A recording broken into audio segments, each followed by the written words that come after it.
So what I want to talk about is something that I've been thinking about, a problem that's been bothering me for a very long time. And that is, how do we maintain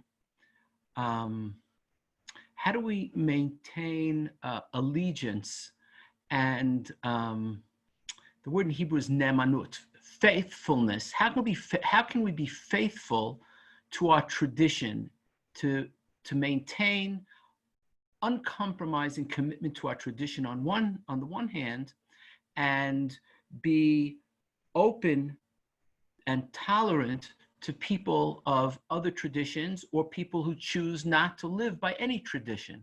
How can that be navigated? And what I want to propose today is a way of navigation. It's the way that I'm working out.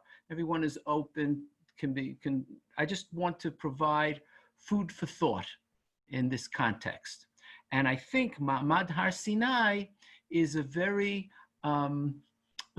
good way of bringing these questions into focus. So let's begin, and you'll see where I'm going with this.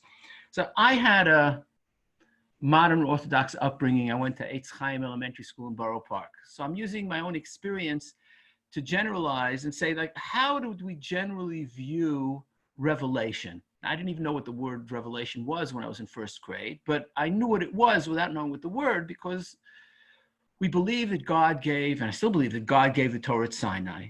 And alongside that comes a certain type of certainty in our belief that at that moment in time, historically, there was a revelation which the Jewish people, the content of which the Jewish people passed down from one generation to the next. Now, what comes alongside that is, alongside the certainty unfortunately comes intolerance, because if I'm right, you're wrong. So the question is always, how do we manage that, right? So the Rambam, for example, when I'm using the Rambam slightly, the Rambam is much more complicated than this, but I'm using the Rambam slightly as a straw man, or a straw person, if you will, okay? The Rambam says in the beginning of the Yad HaChazakah, in the beginning of the code, he says, Yesod HaYesodot, the first source, Yesod HaYesodot, V'amud HaChochmot, Leida Sheyesham Matsui Rishon. So the first mitzvah in the Torah, the foundational mitzvah of the Torah, which is derived from Anochi Hashem Elokecha, is to know that God exists. To know that God exists. Not to believe that God exists, but to know that God exists. Now, this has to do with the Rambam's theory of knowledge and what that entails. I don't want to go into that. But it gives an impression that we're supposed to be certain. And of course, if we're certain about this, then again, I can be certain that I'm right.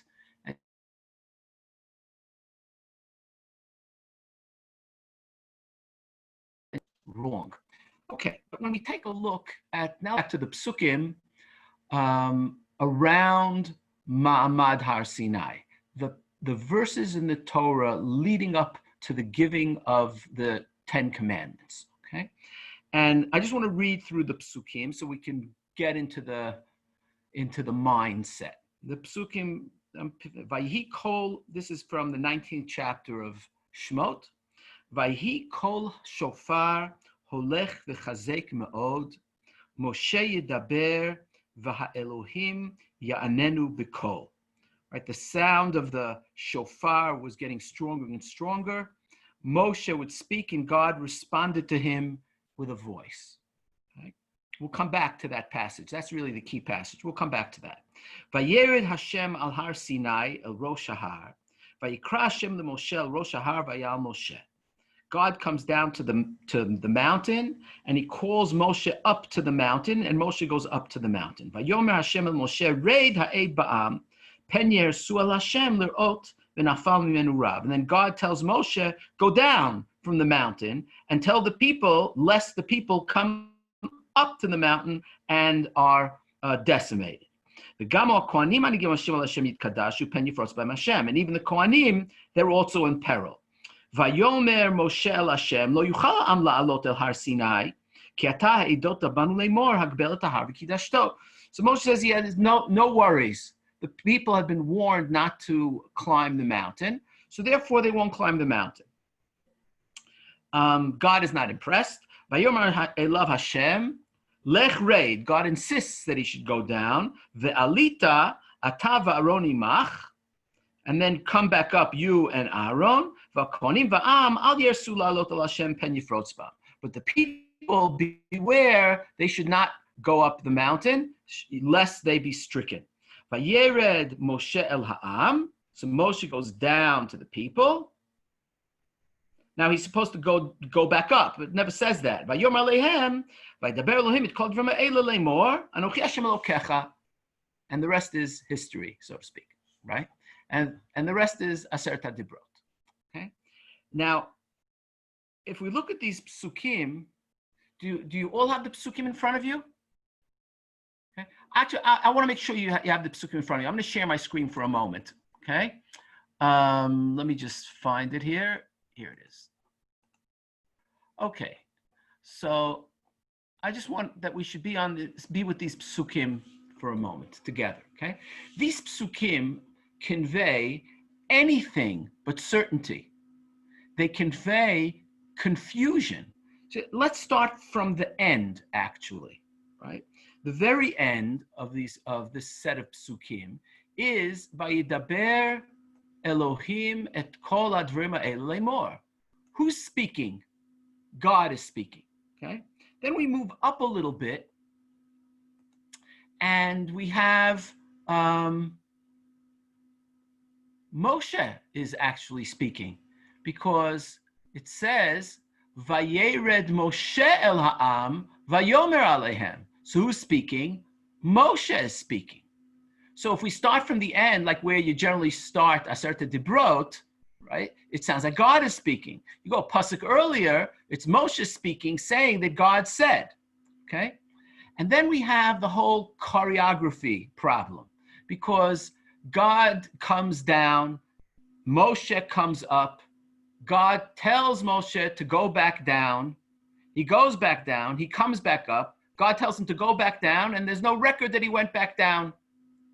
So there's this utter confusion, right? And then to top it off, we have the first pasuk in this chapter, Vayehi kol hashofar haolech v'chazek ma'od, Moshe yidaber v'ha'elohim ya'anenu b'kol.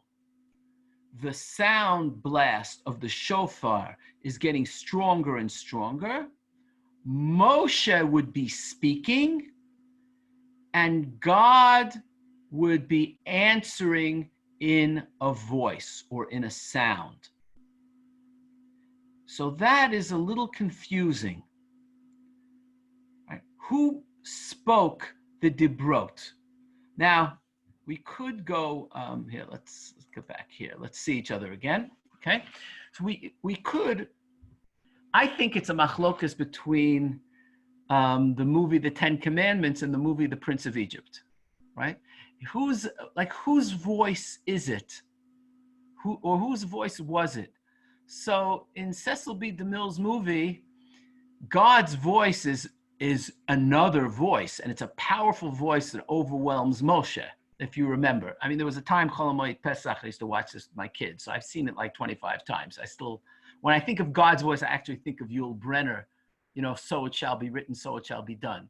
But in any case, God's voice is this powerful blast from the outside, which fits the late 1950s, right? White, Anglo-Saxon, Protestant, authoritarian, the father is the head, my three sons, father knows best. I'm giving away my age, but that's like, so God was like that also, okay?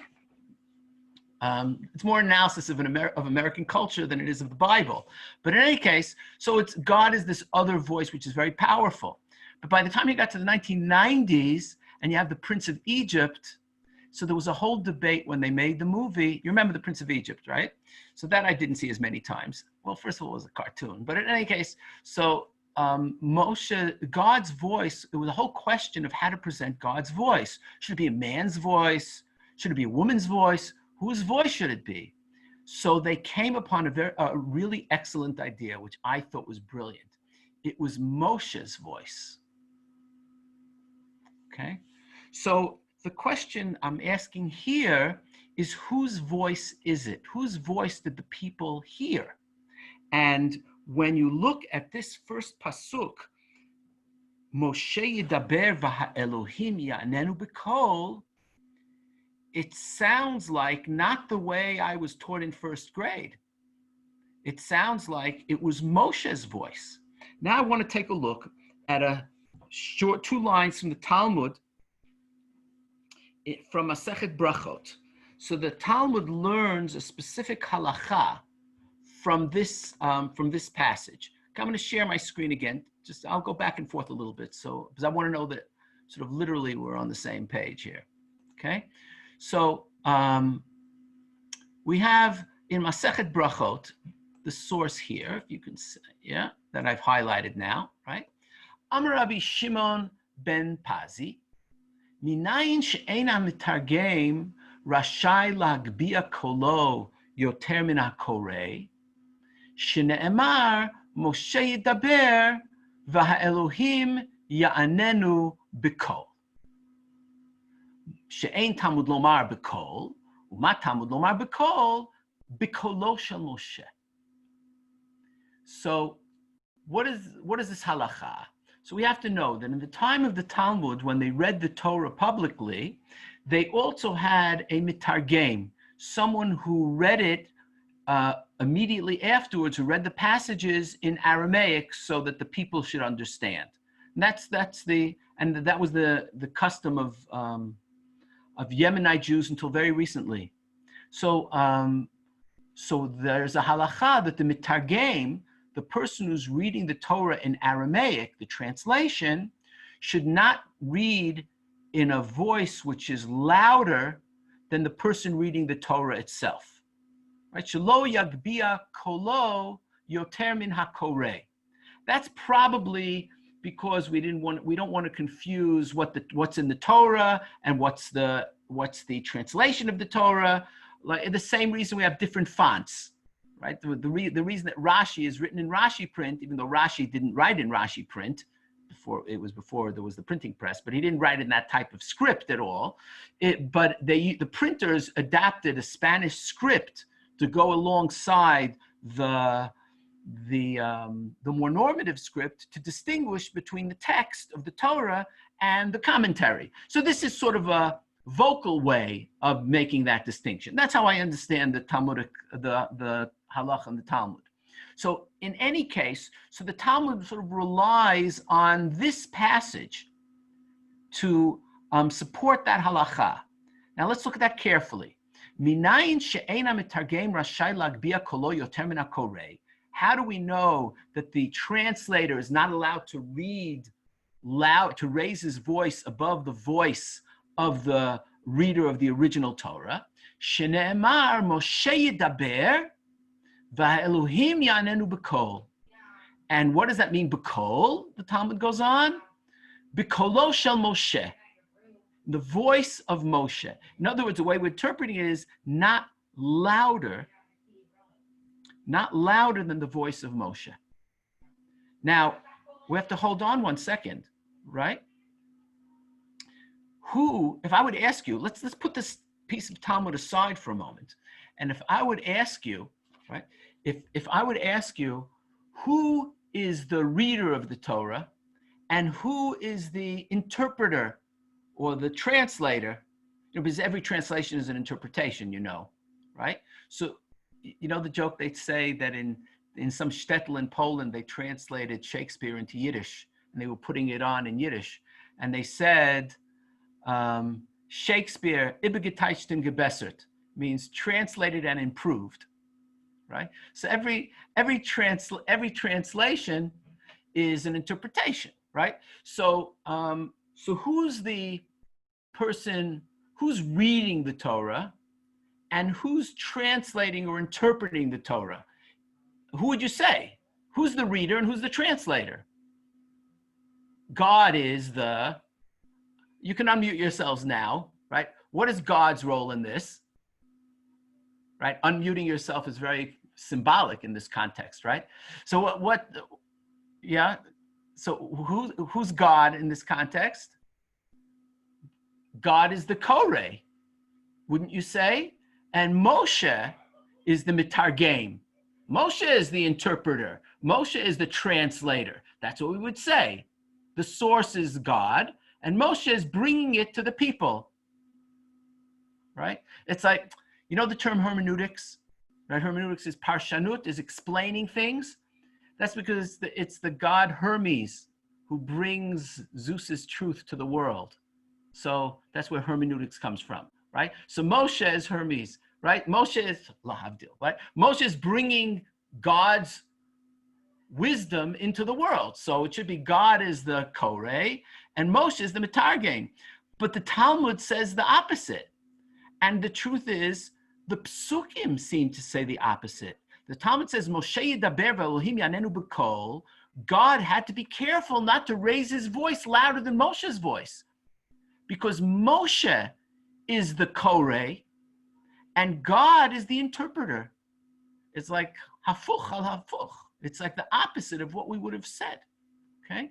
So now I want to study with you a short piece from the Mea Shiloach, Rav Mordechai Yosef of Ishbitz, okay? I'm going to share my screen again. Okay, so let's see what he does with this, okay? Vayihi kol hashofar, okay? This is here, I'm highlighting this so we can see it, okay? Vayihi kol hashofar, Moshe yidaber v'Elohim yanenu b'kol. V'nilmad mizeh b'masechet brachot, and we learn from this in Masechet Brachot. Mikan shelo yagbia hamiturgaman et kolo yoter min hamivarech shne'emar v'Elohim yanenu b'kol. Right, so he's quoting the Talmud, which we just saw. V'hu tamua, and this is very surprising. This is very surprising, right? And he quotes Rishonim that are surprised by this. Shehikshu ki mizeh nir'eh lehefech, because it seems the opposite. V'hanyan bazeh, and what does this mean? Ki be'emet Moshe haya omer aseret hadibrot liYisrael. Moshe is the one who communicated aseret hadibrot liYisrael. So then what's God's role? This is really interesting. Ach b'shoresh hadavar sheyuchkeku hadivrei Torah b'libot Yisrael ze haya me'et Hashem yitbarach shehaya chokek b'leiv kol echad ve'echad kefi ritzono yitbarach. So he says Moshe is the one whose voice the people heard. God's role was taking that voice, that human voice, and engraving it upon the hearts of the people. And that is something that happens silently. It happens unconsciously, or that's the way Freud would put it. But if you're a chassid and you're talking about a different layer of consciousness of which you are not consciously aware, in this context, you would call it a superconsciousness rather than a subconscious or an unconscious, right? So God is a superconsciousness of which we are not consciously aware, which is operating upon us that the Torah, that the experience of Har Sinai becomes engraved upon our hearts. And that is God's doing. And we don't experience it that way. If I tell you something, if I communicate something very powerful to you, you can say, you know what, give me a minute, I have to absorb it. I have to take it in. I have to digest it. Right? So the process of absorbing is, you would say, is the human process. There's something from the outside which is beyond humanity, and human beings have to absorb it, right? That's what we would say.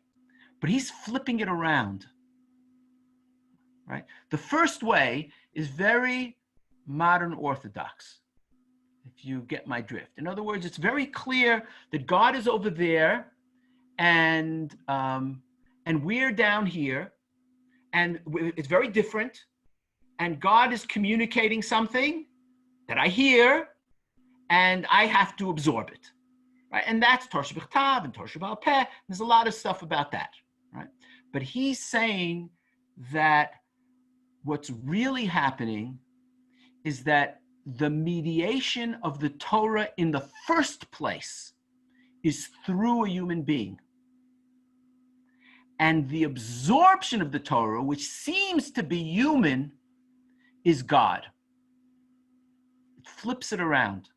So you get this idea of kotveim aluchot libecha, right? They get inscribed on the luchot of your heart. It seems like that's the human process, but that is a divine process. That's the miracle, that a human being can absorb it. But the entire experience is mediated by human consciousness. So it's Moshe who is the one through which the Torah is revealed. And that means that that revelation is mediated through human consciousness. Let's just finish the piece in the Mea Shiloach.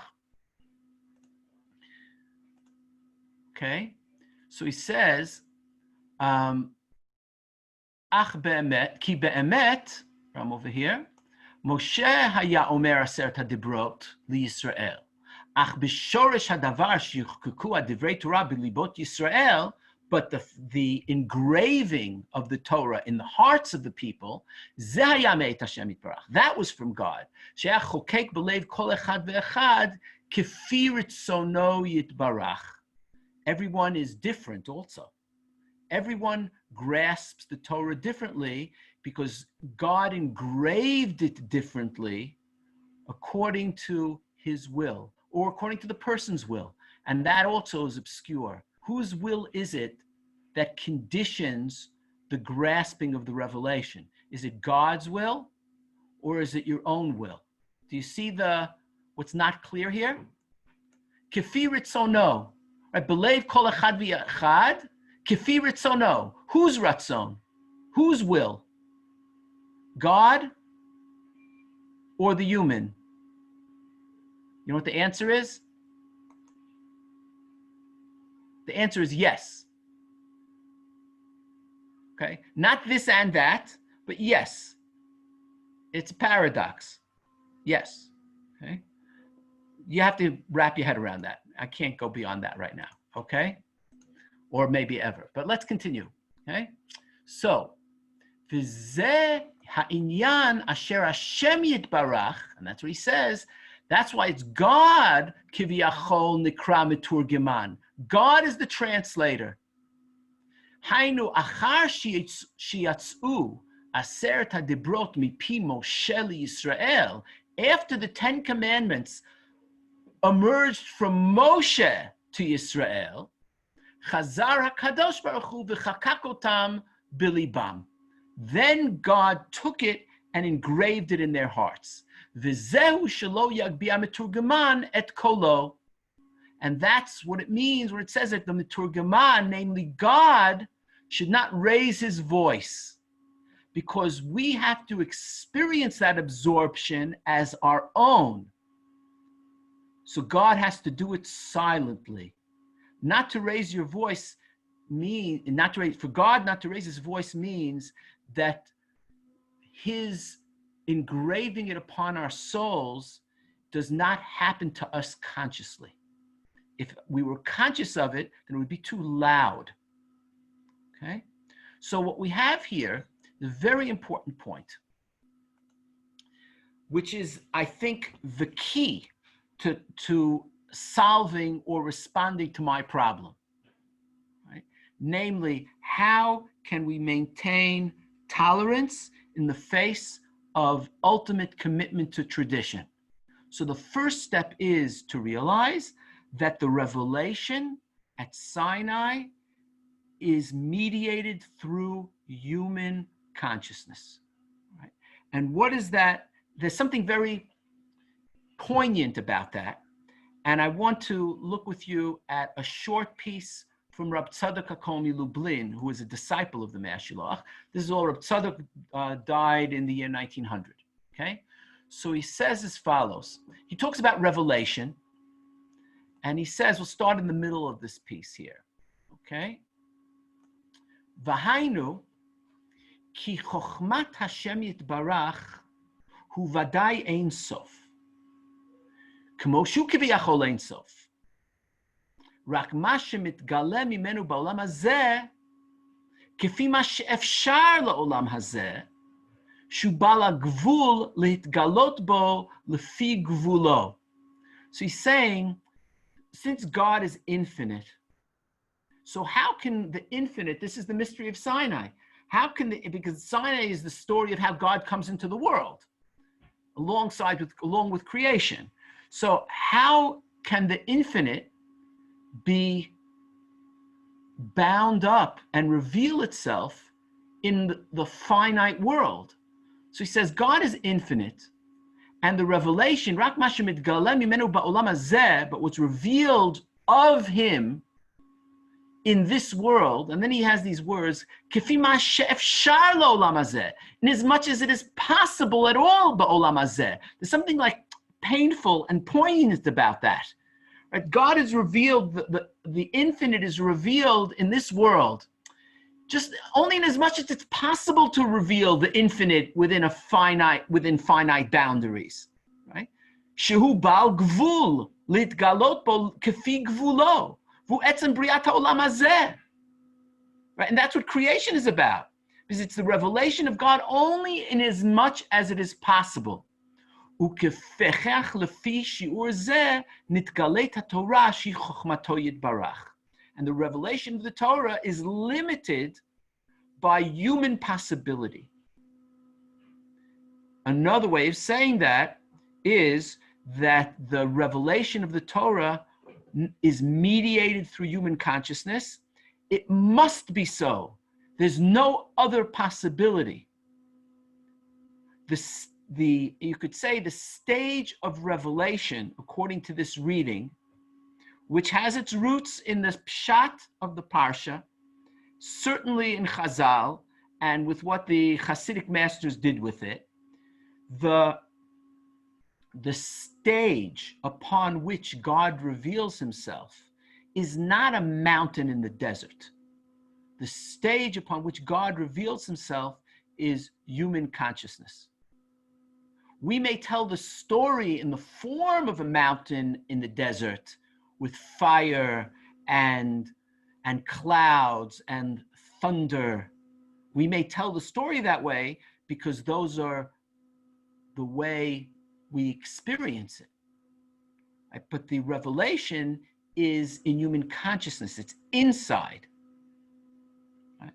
And it's mediated through Moshe, meaning it's mediated through human consciousness and the limitations of human consciousness, and there's no alternative.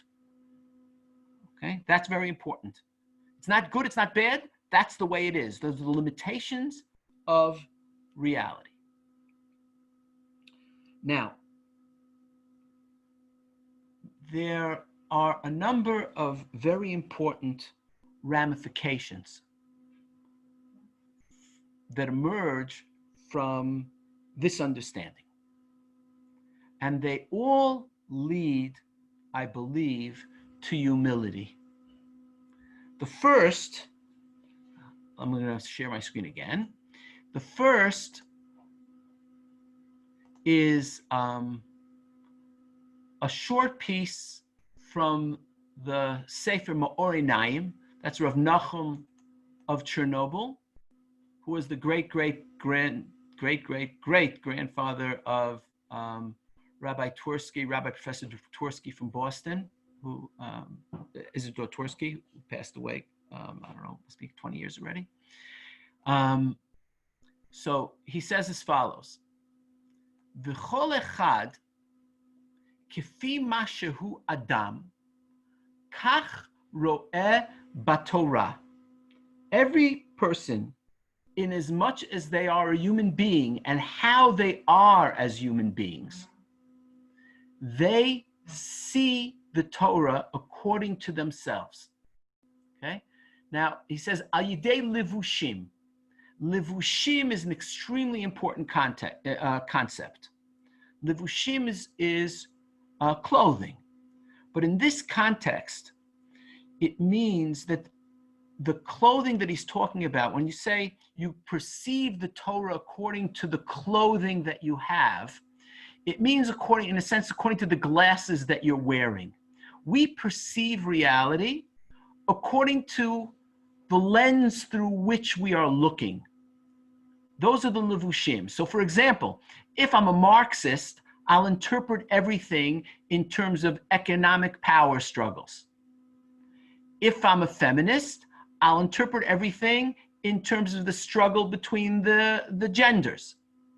If I'm a psychologist, or if I'm a psychoanalyst, I'll interpret society as a struggle between the id and the ego. Right? You see where I'm going? Those are different levushim, right? If I'm a Zionist, right, I'll interpret everything through the lens of Jewish sovereignty in Eretz Yisrael, right? They're different. It's not that it's right or it's wrong, but the glasses that we put on color the way we see the world. And he's saying this is true of the Torah, okay?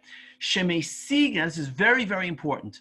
Shemesig ha-Torah b'bchinat tov v'ra, that he can perceive in the Torah good as well as evil. V'noda ki hara hu sam hamavet, k'mo she'amru b'shas, zacha nasa lo sam hachayim, lo zacha behefech. So the Torah, this is a very well-known phrase of our sages. The Torah can be the elixir of life or a poison or a poisonous mixture which causes death. So he says, how is that? How can it possibly be that the Torah should be poisonous, right? So I'm continuing reading here. Ulechaora hech shayach b'Torah shehi notenet chayim lekol chai she na'aseh behefech sama mavet chas v'shalom. How is it possible that the Torah, which gives life, should be a poisonous mixture which brings death? But this is what it means. Ki bevadai haTorah mitzida lo yivatzer hatov v'achayut. The Torah by itself is all good. Okay. Rak, listen carefully. Shehi nikret aspaklaria. Ukefi mashu adam kach ro'eh panav ba'aspaklaria. Aspaklaria is a mirror. The Torah is a mirror. And what does it reflect? You could say, well, it reflects God in the world, but that's not what he's saying. It reflects you back to yourself. So according to who you are, that's what you see in the Torah. Shehi nikret aspaklaria. Ukefi mashu adam kach ro'eh panav ba'aspaklaria. So the Torah is a mirror. So the first ramification that we have from the realization that the revelation at Sinai is mediated through human consciousness is we have the basic principle of projection, that people see projections of themselves. So if a person is a refined individual, they'll see the good in the Torah. But if a person is a profane, vulgar, evil person, they'll find those things in the Torah. It's a very painful and difficult thing to say, but I think a sober view of reality leads us to that inevitable conclusion. There are terrible things that people do in the name of the Torah, and they justify it.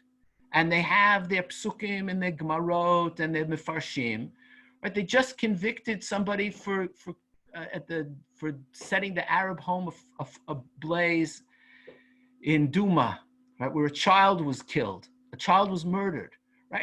And the guy was from, quote unquote, from with payas, right? He had justification in the Torah, but he saw the evil, which was a projection of himself.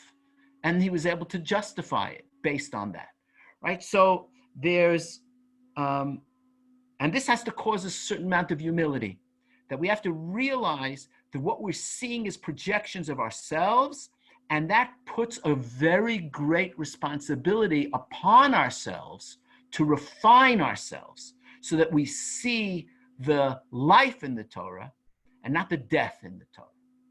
Okay, so that's the first thing. And that emerges from what Rav Nachum Chernobyl says in the Me'orei Einai. Okay, that's one point.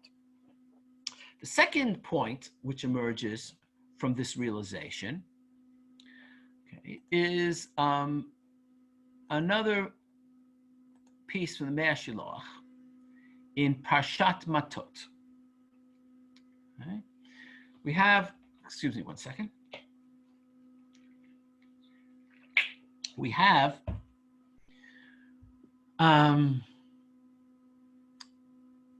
he quotes the Midrash here. Context doesn't interest us necessarily, okay? That Kol HaNevi'im, all the prophets, nitnab'u b'ko. Right? All the prophets, the language of their prophecy is always Ko Amar Hashem, thus spoke the Lord. Right? So thus, Ko is always an approximation, right? As opposed to, we'll see in a second, Hosif Alehem Moshe, how is Moshe different? Shenitnabe b'zeh hadavar. In the Torah, you never find Ko Amar Hashem. What you find in the Torah is Vaydaber Hashem Moshe Lemor, zeh hadavar. This is what God said. So there's a clarity that you have in the Torah, which is the prophecy of Moshe, and the other prophets, their lack of clarity is denoted by the term Ko Amar Hashem. Okay, that's a midrash. It's variations of other midrashim which are very well known, that Moshe prophesies through an aspaklaria ha'me'ira, and the other prophets prophesies through an aspaklaria she'ina me'ira. Some saw God through a clear lens. Moshe saw God through a clear lens. The others saw God through an unclear lens. So you have this drawing distinctions between the prophecy of Moshe and the prophecy of other prophets. Okay, let's see what he does with this. He does something very unique with this midrash. Okay. V'hu, let's see here. Okay. Ki kol HaNevi'im, all the prophets, hayash likutam liYisrael b'ma'amar nevuatam kefi ha'et va'azman ukefi koach hasagatam kach hitnab'u. All the prophets, their prophecy was time-bound, kefi ha'et va'azman, and it was also bound by the limits of their grasp and their understanding. Ukefi koach hasagatam kach hitnab'u. It was the prophecy is subjective. In other words, it's limited by time and it's limited by their own understanding. Okay? This actually might be surprising to some people. Here, the Mea Shiloach is very Maimonidean in his understanding of prophecy. Right? The Rambam understands prophecy, what's called as a naturalistic phenomena. In other words, it's not a miracle.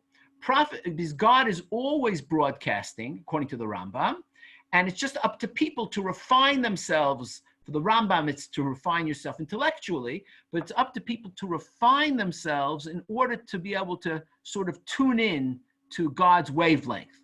But God is always broadcasting, so it's natural, right? And that's what he's describing here as well. That the prophecy depends on the time, and it also depends on the person. A greater prophet will have greater insight, okay? But now here, listen carefully. Va'ala beruach nevuatam, asher dvar nevuah halaz yekayam le'ol me'ad. And they believed that their prophecies were eternal, but they were mistaken, because their prophecy is only according to the relevant for that time, and it's limited by their understanding. So their prophecies are not eternal. despite their impressions to the contrary. Ach be'emet, but in truth, he says, nimtza shinuyim kefi erech dor vador. There are things change over time. Now, that's the other prophets. What would we say about Moshe? If I would stop here and I would ask you, what do we say about Moshe? Okay, so let me ask you. If nobody volunteers, I'm going to call on someone. Okay, how is Moshe different? I have to warn you, I'm going to call someone that I know. Uri. Moshe, maybe you would say the contrast is Moshe's prophecy is eternal, right? If right. Everybody else, you have to keep thinking about it. It could change at any moment. They have to constantly be dialing in. Moshe maybe would say just the opposite. Right. That's what I would have thought, right? And that's why this Mashaloch is so interesting, because he actually says the opposite, right? So thank you for being the straw man here, okay? So I knew I could rely on you. So he says as follows: Va'al zeh hosif alehem Moshe Rabbeinu alav hashalom. Moshe Rabbeinu was greater than all of the prophets. Litnabot b'zeh davar. His prophecy was zeh davar. It had some clarity to it. But what was the clarity that Moshe had? Hainu shehu hisig kol davar lefi sha'ato mikomo. Vehevin ki hanevuah ina rak lezman. Ulachar zman yachpotz hakadosh baruch hu be'inyan acher. Moshe Rabbeinu understood the nature of prophecy, that it's always contingent upon time and place. And that's what Moshe understood. Moshe understood the limitations of prophecy. His greatness is that he had a clarity of the limitations of prophecy, whereas the other prophets were so taken by their prophecy that they thought it was eternal. But in fact, there's nothing eternal. It's very interesting, and this is very not Rambam, right? According to the Rambam, and I think the Rambam probably got it from the Greeks, the eternity of God is expressed in eternally not changing. Whereas, according to the Mashaloch, the eternity of God is expressed in the constant change. It's eternally changing. It's the earlier Greeks. It's like Heraclitus. Right? Heraclitus used to say, you can't step into the same, because Heraclitus was the one that said that fire was the basic element. And he used to say that you can't step into the same, into the same river twice. And he had a Talmud, I don't remember the Talmud's name, who used to say you can't even step into the same river once. It was that life is a fluctuation and change. And that's what Moshe Rabbeinu understood. So to meet the fluctuation and change of life, God's will is constantly fluctuating and changing. And that's what's eternal about it. It's always right there. Right? Not this unmovable, eternal pesel, right? But something which is alive and changing all the time. It's a different view of God. It's a Kabbalistic view of God rather than the Maimonidean view of God. And that's okay. It's all part of our tradition. Okay. Now, so the second thing, so the first thing we talked about is what are the crucial elements which emerge from understanding that the revelation is always mediated through human consciousness. The first is projection. That we see in the revelation projections of ourselves. The second is change. It means that the revelation, since it's coming through human consciousness, is constantly changing along with human consciousness. I mean, God is right there with us, in between our ears, with the changes that are going on. Okay, that's the second element here. The third element is another Mashaloch. This is the first Mashaloch I ever studied and it's what got me hooked on the Mea Shilach. This is a Mea Shilach also in Parshat Yitro. An Anochi Hashem Elokecha. V'lo ne'emar ani. It doesn't say ani Hashem Elokecha. What would ani have indicated? Ki ilu haya katuv ani haya mashma shegila az HaKadosh Baruch Hu Yisrael et kol oro b'shleimut. So again, if it would have said ani, it would have meant everything was crystal clear and God revealed everything at Har Sinai. So again, I want to stop here for a moment. So isn't that what we think? This is what I used to think, right? In elementary school, right? What I used to think was as follows, that the high point was Ma'amad Har Sinai, and from Ma'amad Har Sinai on, it was all downhill from there. From the summit of Har Sinai, you can go no higher, and it's all downhill from there, right?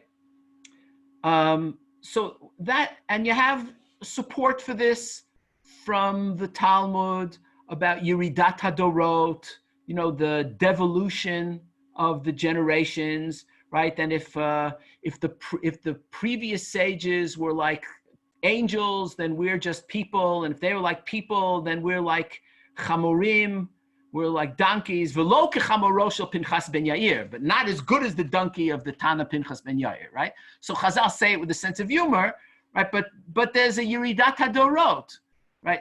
The ones who came before us were always greater.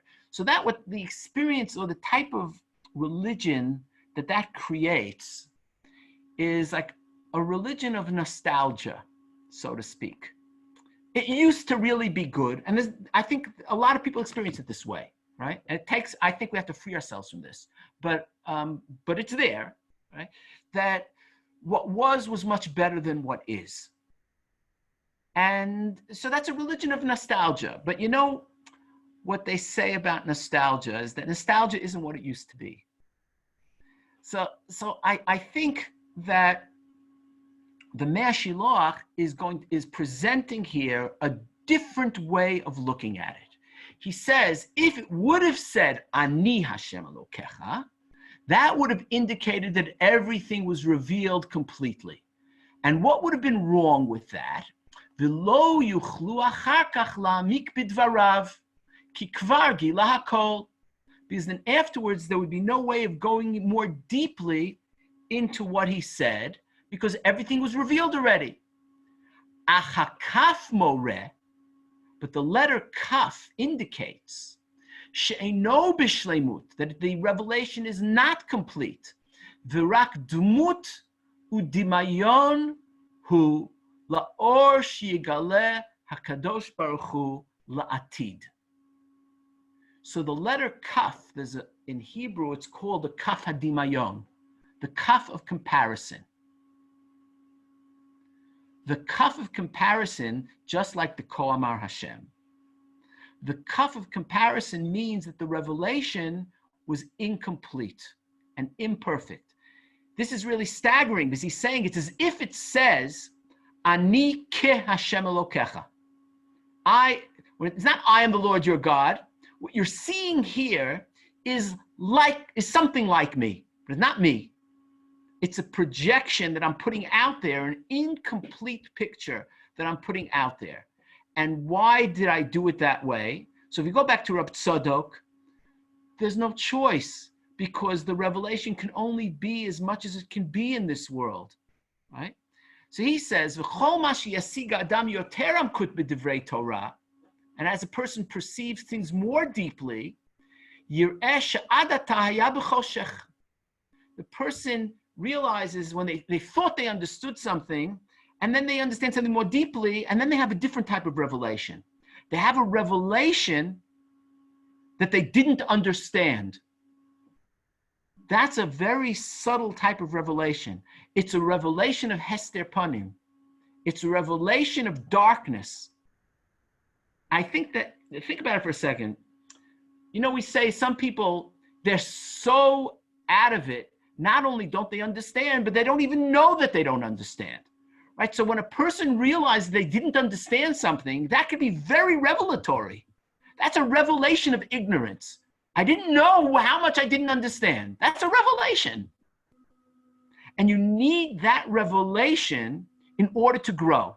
And that's it. And what he goes on to describe is this infinite process of coming out of ignorance into an illusion of understanding, and then understanding that you didn't understand, and breaking and bursting the bubble, so that you continuously grow. And it must be this way, because if you have infinity coming into the world, the only way it can unfold is in pieces through time, because it's happening through people. Okay? And then at the very end, he says, Ki lo nigle la'adam shum davar ad tachlito. Nothing was revealed completely to human beings. So the third element here is uncertainty. That we're not certain about what we understand. It doesn't mean that we don't know anything. I want to make clear, like we're not just anything goes, but everything that we believe and that we hold must have an aspect of tentativity to it. This is what I think now. I don't know what I'm going to think tomorrow. Hopefully I won't think the same thing tomorrow, because I'm going to grow. So there's that also all these three elements, namely understanding that what we perceive in the Torah are projections of ourselves, and that puts a tremendous responsibility upon us to develop ourselves. Right? And secondly, that God's will is constantly changing, and we can't rely on what we quote unquote know to be true based on what we understood yesterday, because yesterday was yesterday and today is today, and God's will is constantly changing. And all that is involved with uncertainty, because the infinity as it unfolds in the world, when we talk about it from God's perspective, so to speak, we talk about God unfolding and God's presence unfolding in the world. But how that hits us with as uncertainty, because it's constantly unfolding and our conception of it is limited. So we experience uncertainty. So all these three things, they lead to humility. Right? When I understand that the revelation is mediated through human consciousness, then I say, so what is my belief based on? Right? My belief is ultimately based on, if we look at it squarely, I think we can't avoid the conclusion. I ask you, like, why you believe. Somebody asked Rav Lichtenstein once, like, why does he believe in God? And he said, because of the impression that Rav Aaron Soloveitchik and the Rav and Rav Yitzchak Hutner made upon him. He didn't give a theological argument. It's very funny to bring Rav Lichtenstein to support the Mea Shiloh. I don't know if he would have been so happy about what I'm doing, but too bad. So the seat of faith is in the heart, and that makes it subjective. And that's all you've got. And once you realize that, you can build upon that. But once I realize that my faith is because inside, for whatever reason, because I feel part of my community, part of my people, I identify with the history. There are other people in my community and my people that share this, that I share this with. So it's not purely subjective. Right? It's called intersubjective. Right? So that carries more gravitas than my own capricious feelings. Okay? So, but all that together, that's the foundation of my faith. But I recognize that you, say, who do not share my faith, you can be no less internally convinced based on who you are. And you can be convinced of a different faith because you come from a different tradition, or you may not have faith. So I have to recognize that in you. So I can, on the one hand, when it comes to me, embrace my tradition and be totally loyal to it, because my foundation of faith is secure, but I know where it sits. It doesn't sit on a mountain in the desert. It doesn't sit on the Shnei Luchot HaEven. It sits on Luchot Libi, because that's where God put it. So that means I can recognize my faith and be faithful to my tradition, and at the same time recognize that that's not your tradition and that's not who you are. That is something Peter Berger, sociologist from Boston, who died a couple of years ago, very great man. He called that soft certainty. That was the phrase that he used for what I'm talking about. And I think that's a real guide for how we can navigate this problem. I just want to end with what I find to be a very inspirational piece from Kierkegaard when he talks about faith as opposed to certainty. There's this short essay which he wrote, which is called Truth as Subjectivity. Okay, I just want to read this. I'm not going to really comment upon it. And then we can have, if you have some questions, we can take it for a few minutes, okay? Let's see. He says as follows.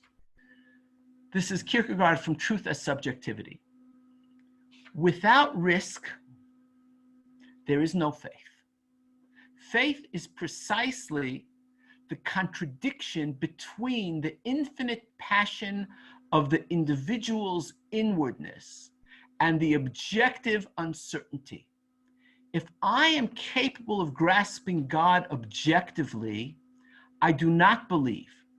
But precisely because I cannot do this, I must believe. If I wish to preserve myself in faith, I must constantly be intent upon holding fast the objective uncertainty so as to remain out upon the deep, over 20,000 fathoms of water, still preserving my faith.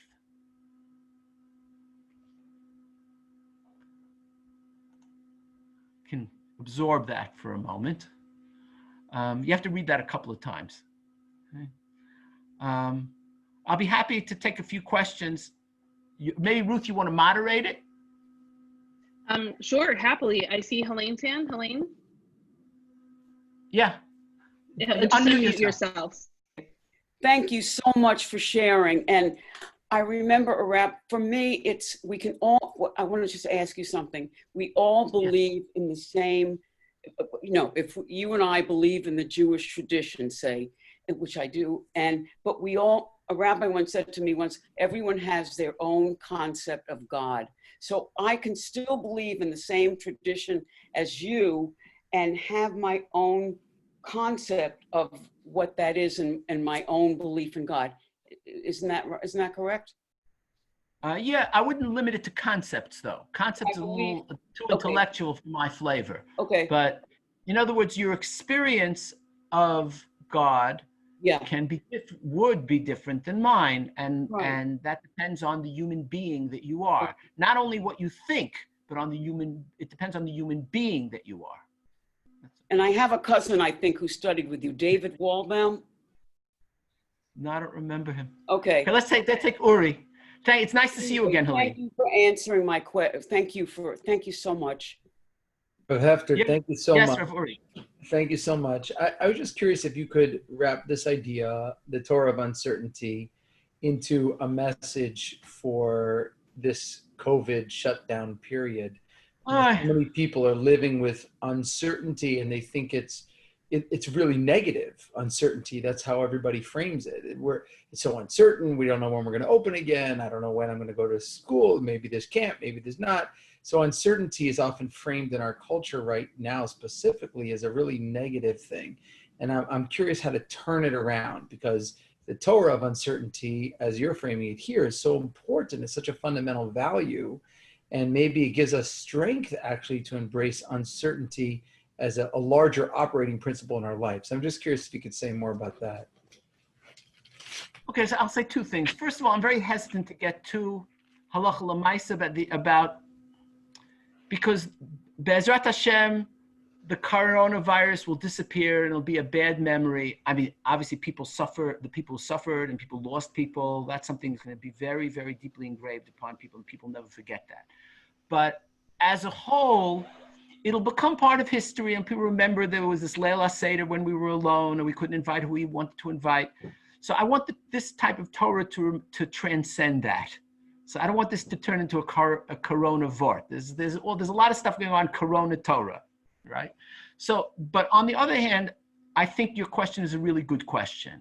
And I think that what uncertainty does, it makes you dig down to who you are, because we fool ourselves in our certainties. And when things are going the way they're supposed to be going, we think we're ourselves. So this a period of uncertainty forces us to drill down to who it is that we really are.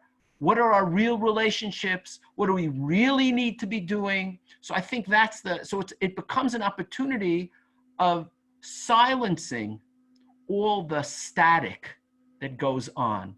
I think like what happened to the planet is a good metaphor for what happens to people, right? So all the pollution stopped, right? So the dolphins were swimming in the canals of Venice, right? So the world was like coming back to itself in a certain sense, because there's all this noise that's being produced.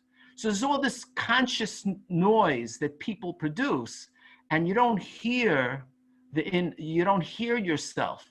And when you get to the uncertainty, so then you're touching something real. You're touching a certain type of anxiety. There's something there that's you. And that provides that opportunity. And you can come away strengthened by that. Or you can just say, that was really uncomfortable, I want to forget that. But hopefully that'll make a positive imprint in people's consciousness. Thank you.